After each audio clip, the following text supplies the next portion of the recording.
Hi guys, జున్ను పాలు ఎలా చేయాలో ఒకసారి చూసేయండి.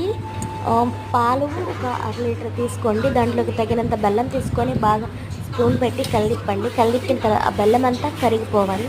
కరిగిపోయిన తర్వాత స్ట్రైనర్ తీసుకొని దాంట్లో వడకట్టండి. వడకట్టిన తర్వాత 2 యాలుక్కాయలు మిరియాలు బాగా దంచి ఆ పాలల్లో వేసుకొని మళ్ళీ ఒకసారి స్పూన్ పెట్టి తిప్పిన తర్వాత ఏదన్నా వెడల్పు గిన్నె తీసుకోండి. గిన్నెలో కొంచెం వాటర్ పోసి దాంట్లో ఏదన్నా ఒక గంట తర్వాత జున్ను రెడీ అయిపోతుంది. తర్వాత మూత తీసి ఒకసారి స్పూన్ పెట్టుకొని లేదా ఏదైనా టూత్ పిక్ కానీ ఉంటే మీరు చెక్ చేసుకోవచ్చు. బాగా గడ్డగా వస్తుంది జున్ను.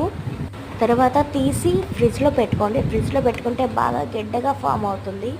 ఫామ్ అయిన తర్వాత టేస్టీ జున్ను రెడీ అవుతుంది. ఒకసారి ట్రై చేయండి. లైక్ చేయండి, షేర్ చేయండి, అలాగే సబ్స్క్రైబ్ చేసుకోండి my channel. Okay friends, bye.